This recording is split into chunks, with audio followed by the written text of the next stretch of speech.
నూజివీడు IIITలో దారుణం చోటు చేసుకుంది. ఎగ్జామ్ హాల్లోకి అనుమతించలేదని ఫ్యాకల్టీని ఏకంగా వినయ్ అనే ఎంటెక్ విద్యార్థి కత్తితో పొడిచి పారిపోయాడు.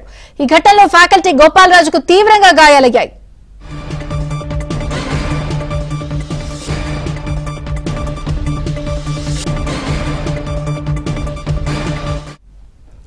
నూజివీడు IIITలో దారుణం చోటు చేసుకుంది. ఎగ్జామ్ హాల్లోకి అనుమతించలేదని ఫ్యాకల్టీని వినయ్ అనే ఎంటెక్ విద్యార్థి కత్తులతో పొడిచి పారిపోయాడు.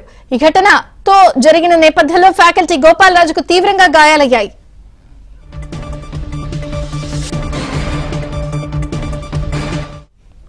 ఇక నూజివీడు IIITలో ఈ దారుణ ఘటనకి సంబంధించి పూర్తి వివరాలు ప్రసాద్ అందిస్తారు. ప్రసాద్, ఈరోజు IIITలో దారుణం చోటు చేసుకుంది. ప్రధానంగా పరీక్షలు నిర్వహిస్తున్న నేపథ్యంలో అనుమతి ఇవ్వలేదంటూ ఫ్యాకల్టీని ఆ కత్తులతో పొడిచిన అవైన స్థానికంగా సంచలనం కలిగించింది. ఎంటెక్ విద్యార్థి వినయ్ ఎగ్జామ్ హాల్లోకి ఆలస్యంగా వచ్చాడు. అప్పుడే సమయం నుంచి పోవడంతో అనుమతి ఇచ్చేది లేదంటూ కూడా అక్కడున్న ఫ్యాకల్టీ తేల్చి చెప్పారు.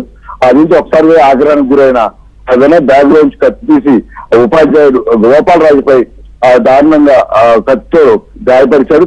తీవ్రంగా అతను గాయాలు కూడా వెంటనే అప్రమత్తమైన అక్కడ ఉన్న విద్యార్థులు సిబ్బంది అడ్డుకోవడంతో వినయ్ పరారైనట్టు చెప్తా ఉన్నారు. స్థానికంగా ఉన్న వారందరూ కూడా ఉపాధ్యాయుని గోపాలరాజుని ప్రభుత్వ ఆసుపత్రి నుంచి వైద్య చికిత్స చేస్తారు. సమాచారం అనుకున్న పోలీసులు కూడా అక్కడ చేరుకుని దీనిపై కేసు నమోదు చేశారు. ప్రస్తుతం అతని పరిస్థితి విషమంగానే ఉందని, ఒక రోజు గడిస్తే కానీ ఏం చెప్పలేమని వైద్యులు చెప్తా ఉన్నారు.